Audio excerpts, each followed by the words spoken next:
Olá, amigos, estamos iniciando aí mais um estudo dentro desse tema 27 de mediunidade nos animais. E pedimos ao Mestre Jesus que esteja sempre presente e agradecemos que os bons espíritos, nossos anjos guardiões protetores, estão sempre aí conosco, nos intuindo para o bem, permitindo que possamos caminhar todos nesse processo evolutivo, porque sempre quando optamos pelo caminho do bem, pelos bons pensamentos, eles se aproximam para nos ajudar, não é verdade?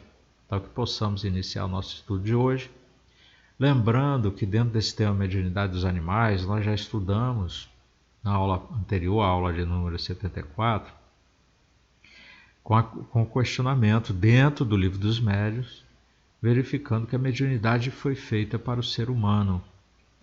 Aqui ela não está disponível para os animais, aqui no nosso planeta, porque os animais ainda não têm a consciência despertada, não possuem o livre-arbítrio.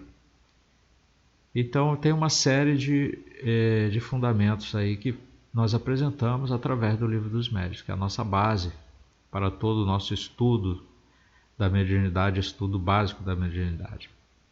Hoje nós temos ainda dentro desse tema, mediunidade dos animais, a seguinte questão: os animais têm alma?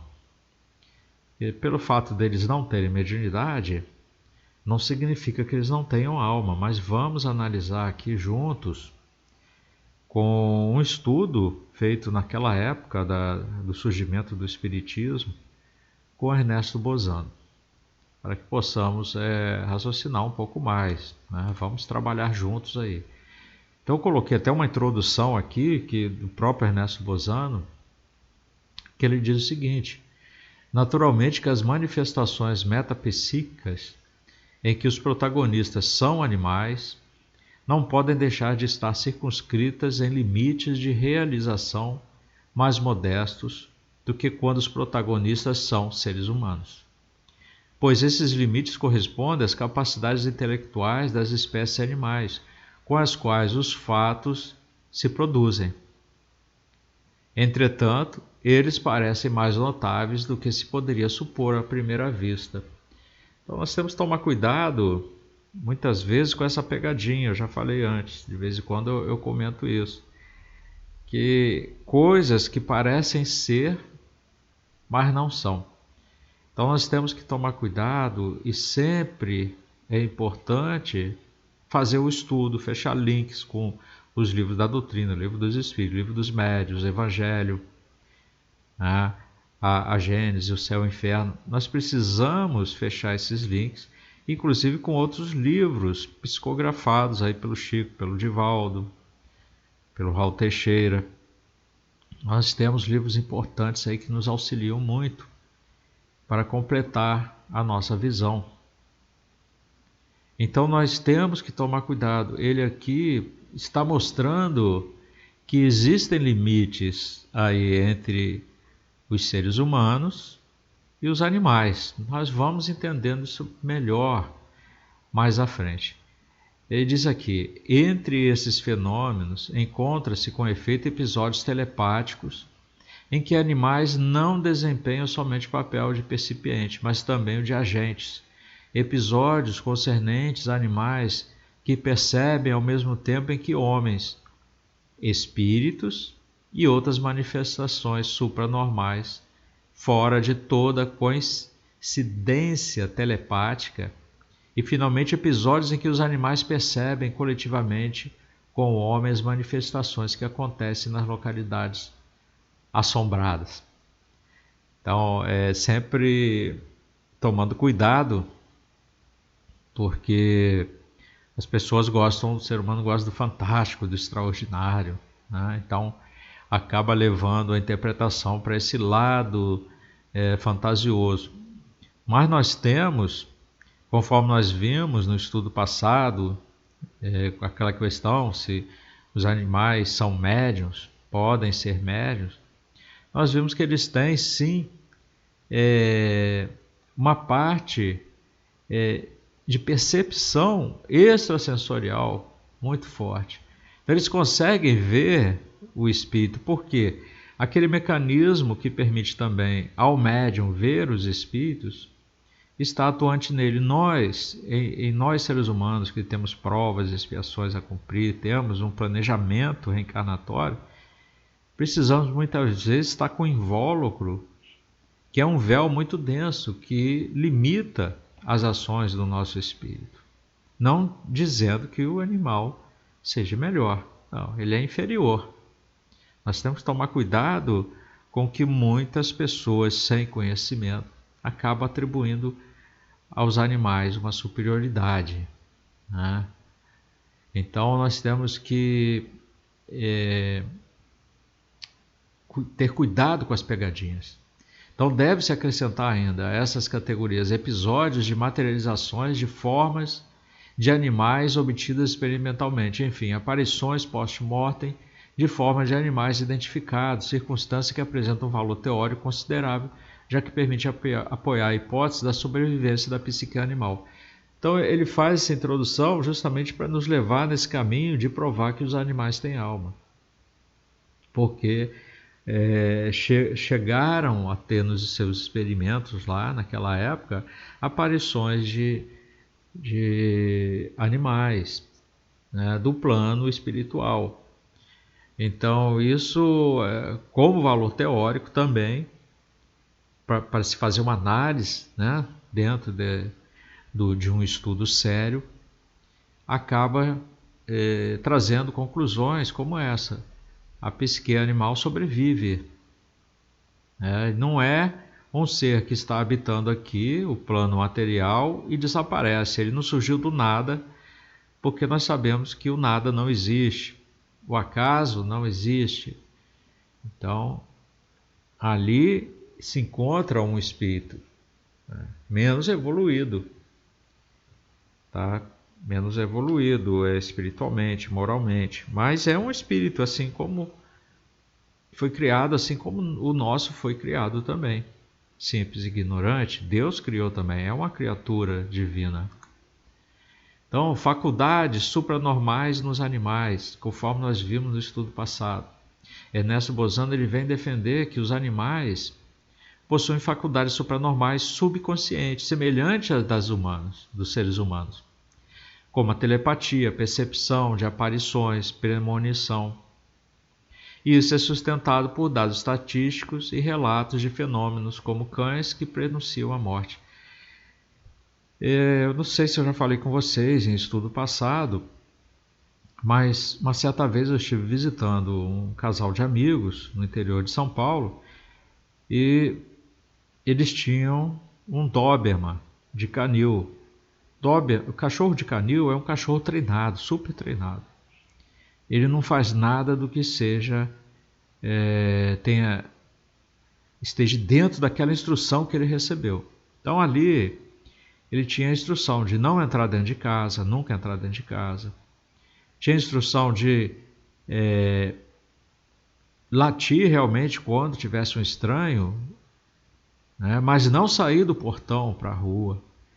Ele foi treinado, caso a pessoa entrasse, ele não sairia mordendo a pessoa. Ele procuraria travar em algum membro, né, com seus dentes ali afiados, né, caninos, travar e segurar. E quanto mais a pessoa puxar, né, se o caso for a mão ou a perna, mais ele aperta para a pessoa desistir de fugir até o dono da casa aparecer, né, ou alguém tomar uma providência. E aí, com uma instrução, ele solta.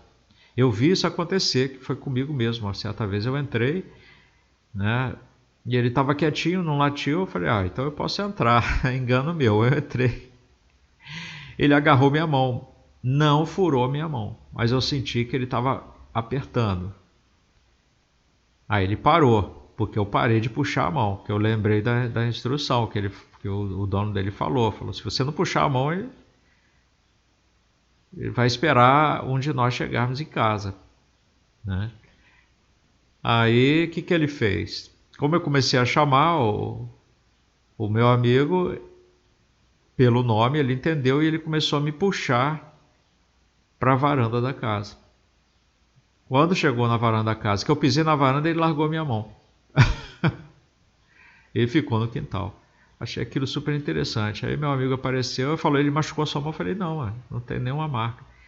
Mas se eu tivesse feito aquela minha reação de puxar, desesperado, ele teria machucado. Mas aí o que acontece? Eu estava na sala conversando com esse casal e de repente ele entrou disparado e enfiou debaixo das minhas pernas ali. Eu estava sentado na cadeira do sofá e se enrolou debaixo das minhas pernas. Parecia uma almofadinha, aquele cachorro grande, gigantesco, parecia uma almofadinha pequena enrolado ali. E eles não entenderam nada, começaram a dar voz, ordem para ele sair, pedindo desculpa que nunca tinha acontecido aquilo, que ele foi treinado para não entrar em casa. De repente caiu um temporal, pedras de gelo gigantescas, enormes, que quebraram até vidro do carro. Sabe, ali é uma região que cai muito esse granizo, a chuva de granizo. E aí a gente entendeu, e eles falam assim, nossa, ele sentiu proteção ao estar sob suas pernas, sentiu a proteção ali. Né? Depois que acabou e as chuvas caíram, as pedras caíram na varanda, era muito intenso. Então a gente vê ali a premonição, a percepção dele, do animal, de que vinha algo muito perigoso. Chegou a quebrar até vidro de janela da casa. E tão grandes as pedras, eu nunca tinha visto umas pedras tão grandes. Eles falaram também que é difícil de acontecer naquele nível. Então, faculdades supranormais se referem a essas habilidades ou capacidades que estão além do que é considerado normal ou típico para os seres humanos. Então aí alguns não entendem e acabam atribuindo a superioridade ao animal. E vem a controvérsia científica, porque os cientistas, eles se limitam à física das coisas. Quando começa a entrar na metafísica, eles param. Não, isso aí não existe. Então é a controvérsia. Então as faculdades supranormais não são reconhecidas pela ciência convencional, porque está no caminho da metafísica. O que considera a parapsicologia também uma pseudociência devido à falta de evidências reprodutíveis, porque na ciência, evidências reprodutíveis, a ciência quer a mesma comprovação a todo instante que fizerem um teste. Não interessa a hora, o tempo, o dia. Não interessa, nem a hora, nem o tempo, nem o dia.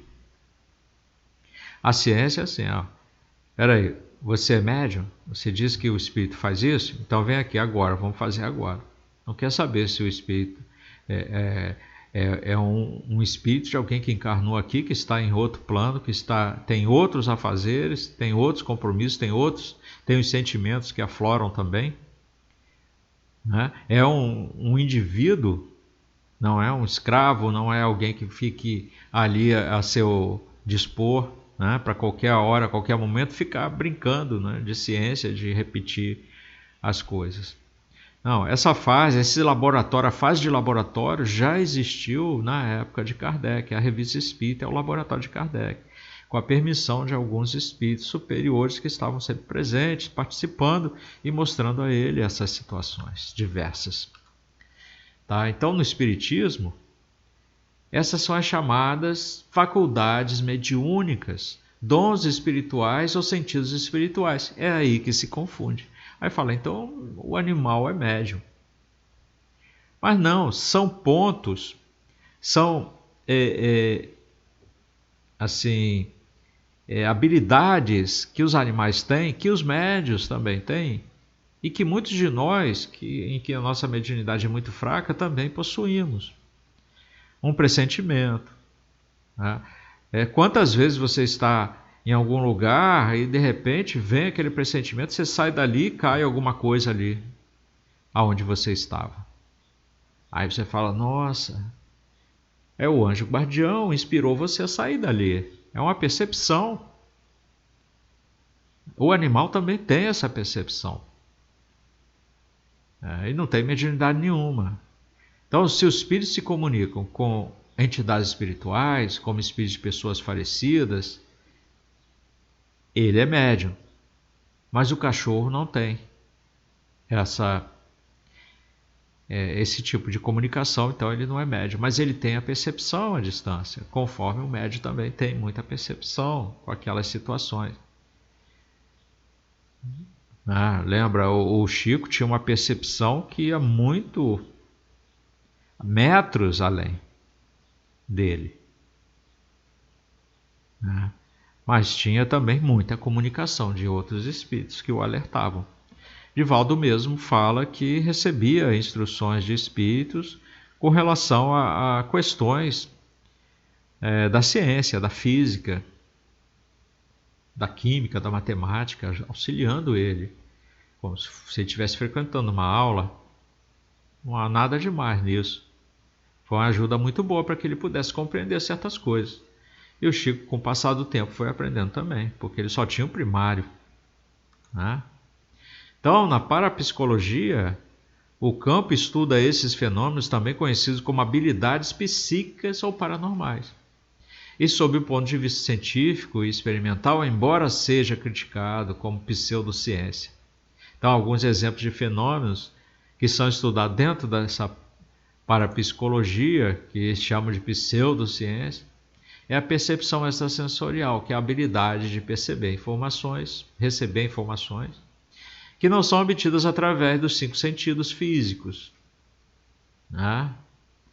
Então, por isso que fica parecendo sobrenatural. Inclui telepatia, leitura da mente, clarividência, percepção remota, pré-cognição, prever eventos futuros. Então, tem muitas habilidades mediúnicas que estão no meio da percepção extrasensorial, e isso confunde quando você vai analisar um animal que tem uma percepção, também está enquadrado dentro de uma percepção extrasensorial, mas nem todas as habilidades, principalmente as mediúnicas, estão disponíveis para o animal. E é isso que tem que ser analisado para não cair nessa pegadinha aí. E mais uma vez, depois que nós já vimos que o Livro dos Médiuns comprovou, Kardec trouxe os espíritos nobres, comprovaram que os animais não são médiuns. Aí você vem com essa parte da parapsicologia, com o estudo, de repente se confundir e achar que tudo que aquilo que você viu estava errado. Não está. Não são médiuns, mas têm percepção. A psicocinese ou telecinese, a habilidade de influenciar a matéria com a mente, como mover objetos sem contato físico. Aí você vê, a mesa então teria mediunidade? Está se movendo? Não, tinha um médium presente. Aí tem um animal presente, alguns fatos, fenômenos acontecem, como este, vai falar o animal é médium. Não, tem um médium presente ali na situação.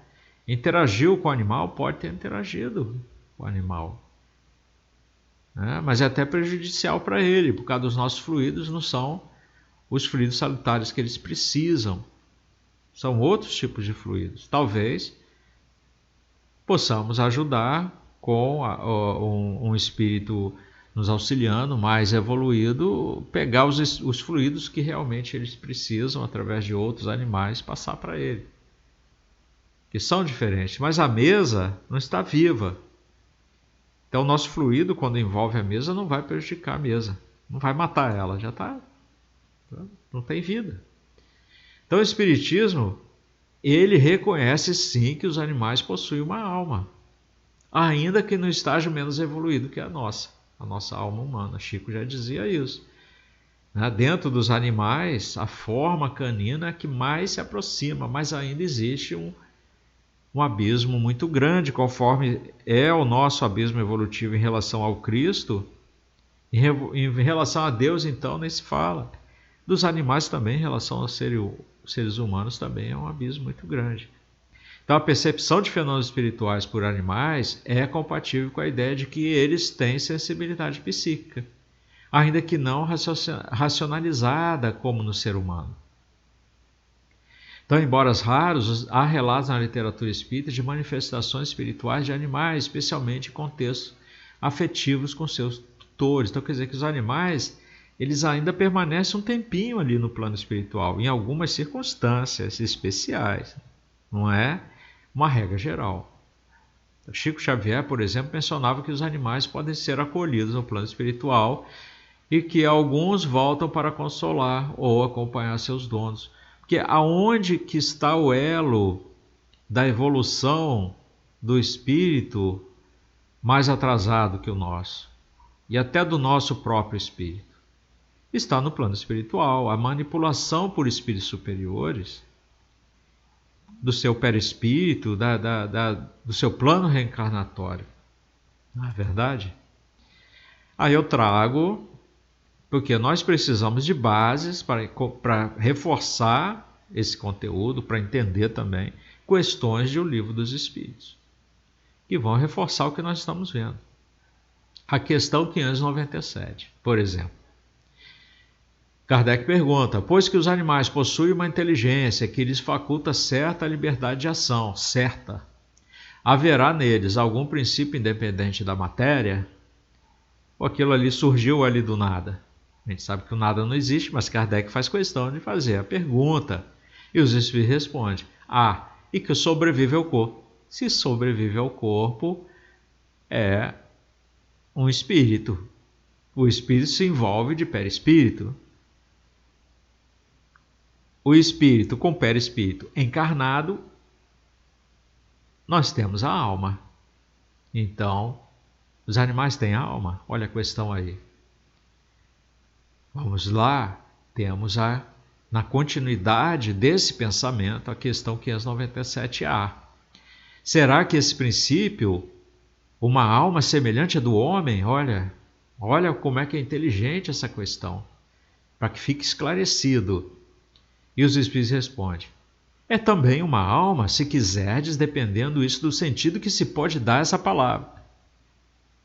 Que no caso, a gente pode compreender como espírito encarnado é uma alma. É, porém, inferior à do homem.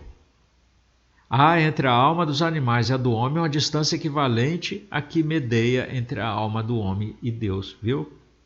É um abismo muito grande de diferenças. Então, não pode se dizer que porque o animal tem uma percepção sensorial e que aí, como você não tem, então ele é superior. Não.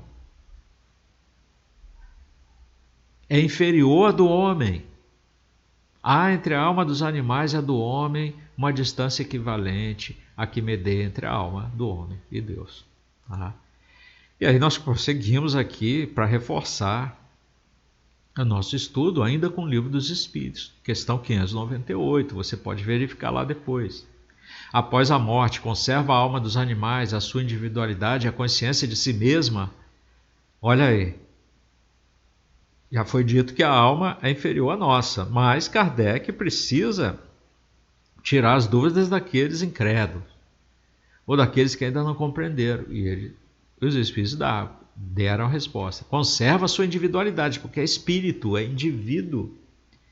Tem individualidade. É um indivíduo ali, é um animal, mas é espírito, é único. Deus criou cada espírito único. Então conserva a sua individualidade. Quanto já a consciência do seu eu, não. A vida inteligente lhe permanece em estado latente, porque ainda não despertou a consciência, vai despertar na fase hominal, aos poucos, gradualmente, gradativamente. Tá? E a gente dá um salto aí para a questão 600, porque é mais interessante para reforçar o que nós estamos vendo. Sobrevivendo ao corpo em que habitou, a alma do animal vem achar-se depois da morte num estado de erraticidade como a do homem? Olha que questão inteligentíssima de Kardec, porque isso já despertou, essa questão com certeza, com outras palavras, já despertou na mente de muitos. E os espíritos respondem: fica numa espécie de erraticidade, pois que não mais se acha unido ao corpo, porque não está mais, já saiu do corpo do animal. Mas não é um espírito errante. O espírito errante é o ser humano que tem livre-arbítrio. O espírito errante é um ser que pensa e obra por sua livre vontade. Palavras de um espírito. De idêntica faculdade, não dispõe a dos animais. A consciência de si mesmo é o que constitui o principal atributo do espírito humano. A do animal, depois da morte, é classificada pelos espíritos a quem incumbe essa tarefa e utilizado quase imediatamente. Então, chegou lá, quase que imediatamente já está reencarnando. O espírito de uma baleia já está reencarnando no filhote de baleia. O espírito de um cachorro já está reencarnando no cachorrinho. Não lhe é dado tempo de entrar em relação com outras criaturas. Existem exceções? Sim, pode existir. Por quê? Falou que o animal, depois da morte, é classificado pelos espíritos, que é espíritos de homem. Está com letra maiúscula. A quem incumbe essa tarefa e utilizado quase imediatamente. Então, se houver ali na vontade divina de já incluir mais um processo evolutivo daquele animal, vai ser incluído. O elo está no plano espiritual. Então, os animais têm uma alma ou psique, ainda que rudimentar. Tá? Então, não estamos negando isso. Só não é superior à do homem. Os animais, por não possuírem raciocínio lógico que filtra as percepções, são mais sensíveis a vibrações espirituais. Então ele não está com aquele véu para fazer o trabalho de provas e expiações. Isso é do homem. Então, eles podem falar, mas por que o cachorro sofre? Porque ele já está trabalhando isso ali no espírito dele. Mas não é expiação, não é nenhuma prova. É um processo, faz parte do processo evolutivo do espírito. Então, essa sensibilidade que o animal tem pode explicar comportamentos como latidos sem causa aparente, inquietação diante de certos ambientes, que pode estar vendo um espírito, ou reações a presenças invisíveis, né? São essas aí. Tá ok?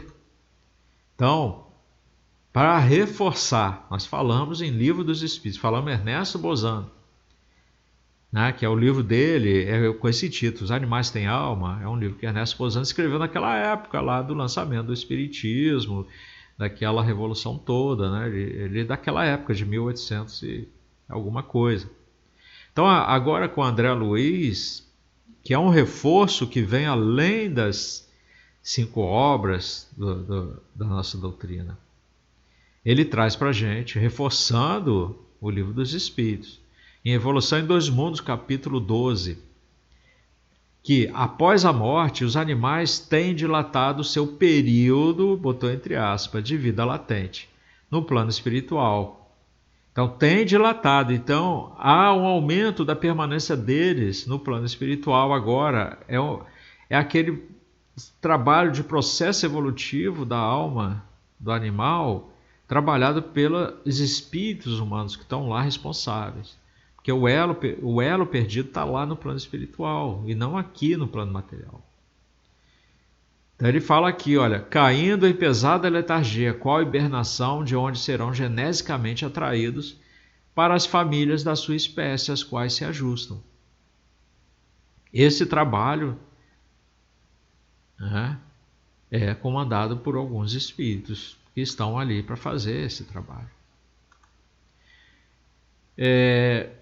Para reforçar, porque o livro do Ernesto Bozano ele é muito extenso, então eu trouxe só algumas partes que reforçam a comprovação que ele conseguiu através de experimentos científicos, né, junto com o Espiritismo, com a doutrina espírita, naquela época, para você ver como é que esse Ernesto Bozano era um espírito bastante evoluído também e veio para nos auxiliar nessas questões também.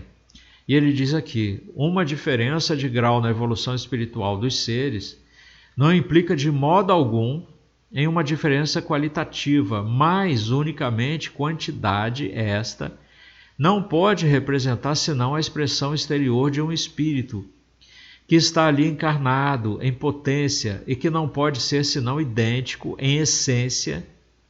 Olha, ele está falando idêntico em essência, a essência espiritual a essência de que todo espírito foi criado por Deus e é único, é indivíduo, foi criado simples e ignorante. O formato espiritual do espírito é um só, para tudo. Então ele diz aqui, em essência, ao espírito que se manifesta nas mais inferiores raças humanas, passadas e contemporâneas, bem como nas mais civilizadas raças atuais. Então está falando aqui que, em outros termos de vida, em todas as suas formas, em todos os seus casos, aí no caso está falando já dos animais, é a expressão em um meio terrestre de um espírito que se encarnou numa certa síntese de matéria organizada e indica o grau de evolução na qual chegou esse espírito. Então, é tudo, pois o espírito, por si próprio, não pode ser absolutamente idêntico aos outros espíritos que animam o grau de processo atingido. Então, ele está justificando aí para que não se venha a confundir essa relação de espírito, né, dos animais e espírito do homem. Então nós temos que tomar cuidado, porque na verdade o que Bozano está dizendo ali, ele está defendendo de que todas as formas de vida expressam o mesmo tipo essencial de espírito, a essência, em essência, independente de grau de evolução espiritual. Espírito é espírito. Então a diferença que está entre os seres mais ou menos evoluídos não é qualitativa, mas apenas de grau ou quantidade. Então, ou seja, o que ele quer dizer ali é que o espírito que anima o ser humano altamente desenvolvido é, em essência, não confunda, nós estamos falando em essência, idêntico ao espírito presente nas raças humanas mais primitivas ou menos evoluídas. Então ele está falando em essência, porque a manifestação física e intelectual de um ser vai apenas revelar o estágio da evolução espiritual que esse espírito alcançou, mas não altera sua natureza essencial, que é comum a todos os espíritos, ou seja, todos os espíritos são espíritos.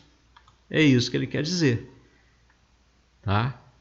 Então, vamos lá. Ele ainda traz nessa ideia, né, de que ele fala lá, se eu precisasse recorrer a um exemplo para esclarecer essa ideia, falaria de uma chama colocada dentro de um vaso de cristal e cuja claridade brilhasse sem obstáculo, enquanto que uma outra colocada num vaso de porcelana só lançasse uma luz atenuada. Então seria primeiro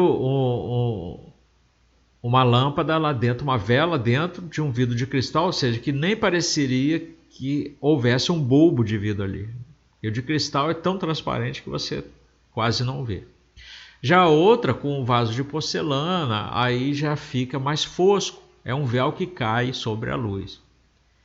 Então, atenuava-se a luz. E a terceira, colocada num vaso de faiança, não desprendesse nenhuma luz, salvo pelo interstício que poderia existir nos lados, interstício, né, que nos animais corresponderiam aos respiradouros pelos quais emergem as faculdades do instinto, e algumas vezes pelas rachaduras que poderiam ocorrer no vaso.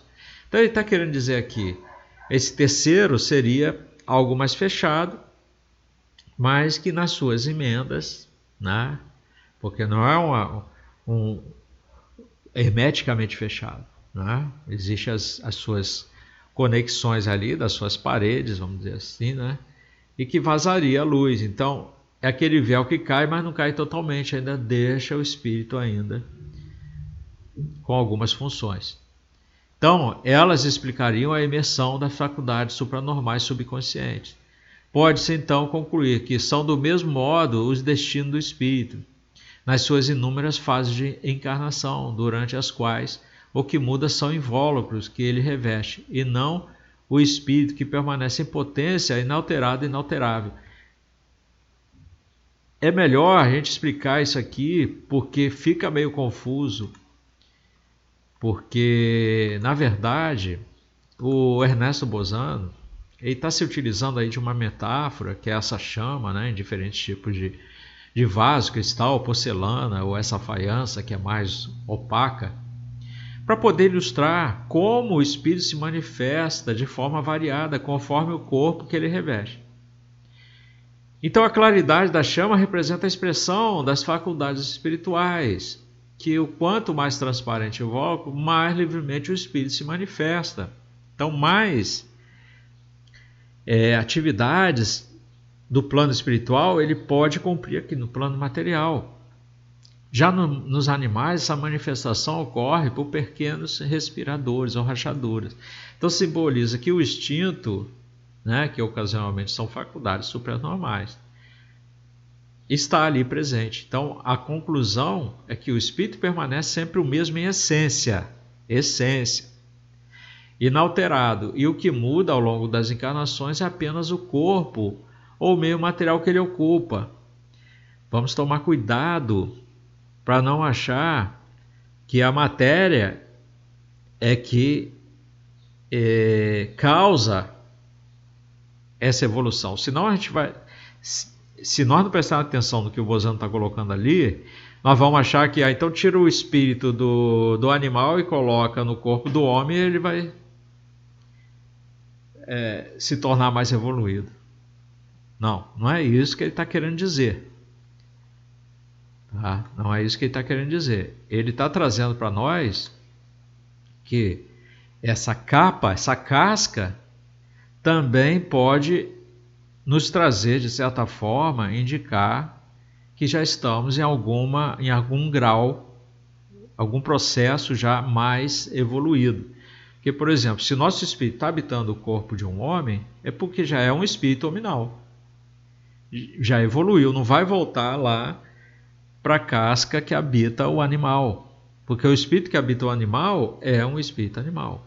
Não vai voltar lá para a casca da planta, porque o espírito que habita o vegetal é um espírito ali do vegetal. Não vai voltar lá para o mineral. Não tem esse retorno, essa queda evolutiva. Não tem. Só vai para frente, é isso que ele está querendo dizer.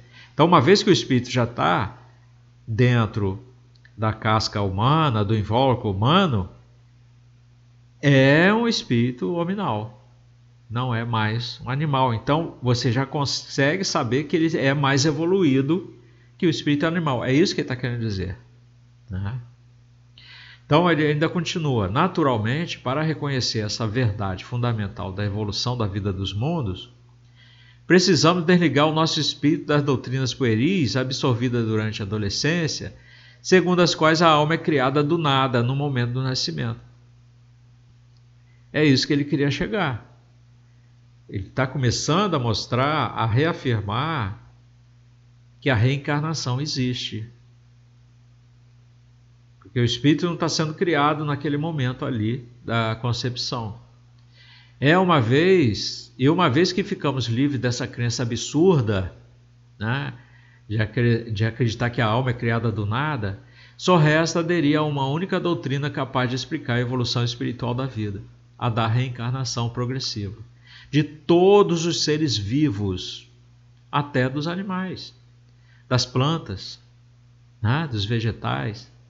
Doutrina que tem sido intuitivamente conhecida pelas raças mais diversas desde a mais remota antiguidade. Então insisto nesse ponto, que a escala infinita dos seres vivos só pode ser a expressão das manifestações da alma nas suas etapas progressivas de elevação espiritual. E é verdade, porque quanto mais evoluído o espírito, espiritualmente falando, mais etéreo é o seu perispírito. Então espíritos muito evoluídos não vão ter aquele espírito grosseiro, perispírito grosseiro que nós temos. E por isso ainda encarnamos aqui em provas e expiações. Não vai ter aquele espírito grosseiro que os animais têm, por isso ainda encarnam como animais e não como homens. Tá? E, na verdade, se nós analisarmos essa questão de Bozano, a gente está vendo que ele está tentando defender e fazendo com que a gente compreenda a verdadeira evolução da vida, que é necessário abandonar aquela crença infantil que muitos têm aí de outras religiões ou cientistas, né, que não gostam, porque chega na metafísica, de que a alma surge do nada ao nascer. Eles acreditam nisso, tem muitos psiquiatras que acreditam nisso ainda, nos dias de hoje. Então, uma vez livre dessa ideia, resta aceitar a nossa doutrina da reencarnação progressiva, vista que é a única capaz de explicar a evolução espiritual dos seres, de todos os seres, não só do ser humano, de todos os seres. A doutrina reencarnacionista, segundo Bozano, né, naquela época que ele escreveu, é intuitivamente reconhecida por diversas culturas desde a antiguidade. Ele fez essa pesquisa. A variedade de formas de vida seria então a expressão dessas diferentes etapas de desenvolvimento espiritual da alma ao longo das suas encarnações. Por isso que ele chegou a falar naquela situação de você identificar a evolução do espírito pela roupagem dele, se ele está no animal, se ele está no nominal. Realmente você tem uma lógica. Então, o que se tornou atual no homem, graças a uma longa evolução, fica potencialmente nos seres inferiores também. A involução precede a evolução. Então, é um caminho que vai. Você não faz o sentido contrário. Não é, portanto, a matéria que vai fazer evoluir o espírito. É o espírito que, para evoluir sozinho, precisa de todas as fases de experiência que ele vai poder obter aqui no planeta, no plano material. Por consequência, tem a necessidade de se revestir de todas as formas sucessivamente, mais refinadas, que ele pode oferecer a matéria organizada, veio lá do mineral, do vegetal, animal ou mineral.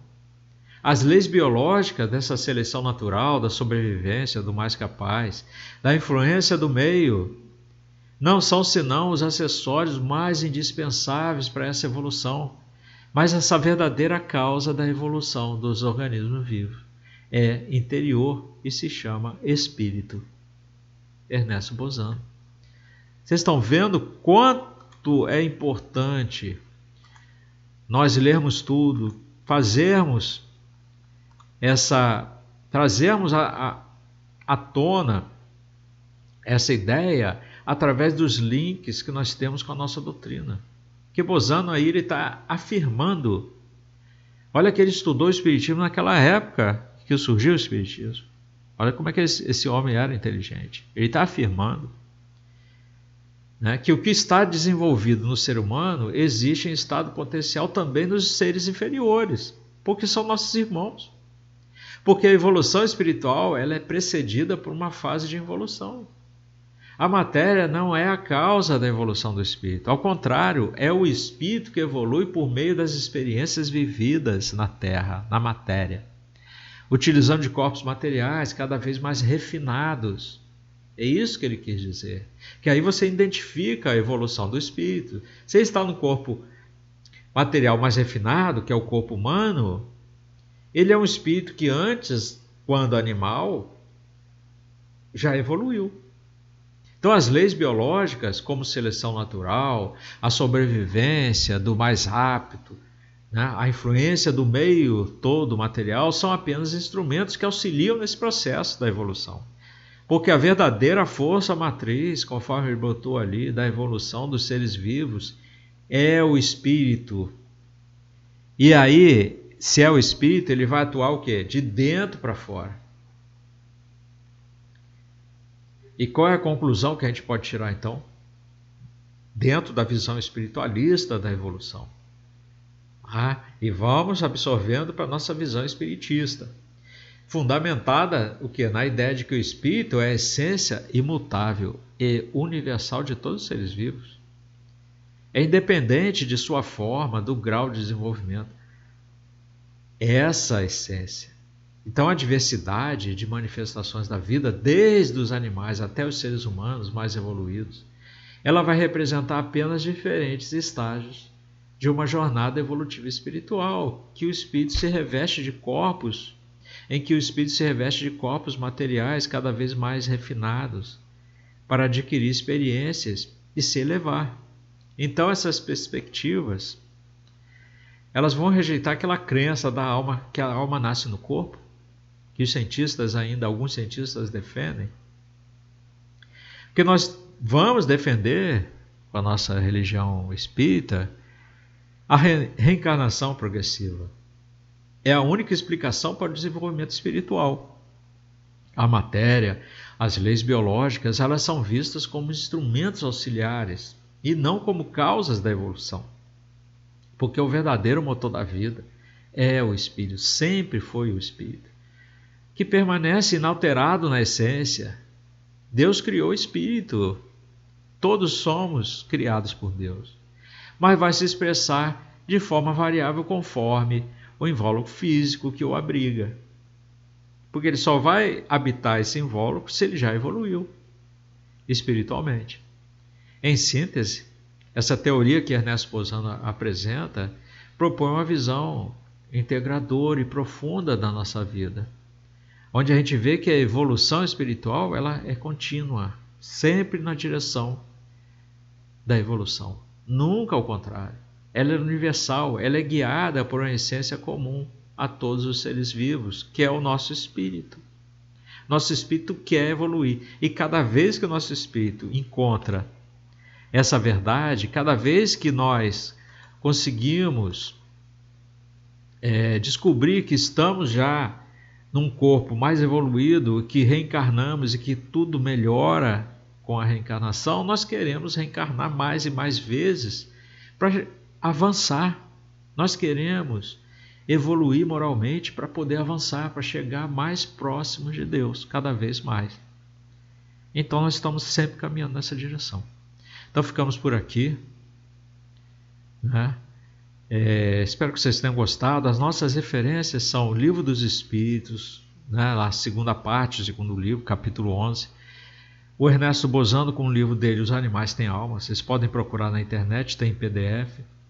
Evolução em Dois Mundos, de André Luiz, capítulo 12. Quem não leu ainda Evolução em Dois Mundos, por achar que é um livro muito técnico, muito difícil, então vai com calma, mas pode fazer a consulta no capítulo 12, lembra? Eu também erro. Eu também estou aprendendo. Então eu posso ter falado alguma coisa aqui, me equivocado, falado algo que não tenha sido, que eu tenha me enganado, né? Então, por favor, me desculpem, mas façam suas referências, façam suas consultas, criem links com mais trabalhos, com mais livros dentro do Espiritismo, mas verifiquem sempre a fonte, se a fonte é verdadeira, porque hoje com a inteligência artificial geram muita coisa falsa aí, muita fake news, muito trabalho falso, ok? Então que Jesus possa estar presente sempre em nossos corações e iluminando a todos aí, e vamos caminhar aí com a divulgação do Espiritismo nesse caminho do bem, tá? Que possamos colocar em prática, né, o que aprendemos, né, não só em casa com a nossa família, e quando tivermos oportunidade com nossos irmãos, né, que estão aí fora. Que Deus abençoe a todos, que possamos seguir caminhando sempre, sempre com muito amor e muita paz. Que Jesus emane para todos. Obrigado, que assim seja, e até a próxima. Descubra o mundo fascinante da mediunidade. Desvende os segredos e maravilhas que a mediunidade oferece. Explore, junto conosco, as diferentes capacidades mediúnicas que há séculos encantam e intrigam a humanidade. As capacidades mediúnicas dos animais, como eles podem perceber e interagir com o mundo espiritual. Amplie seu conhecimento sobre o mundo espiritual e venha desvendar os mistérios da mediunidade.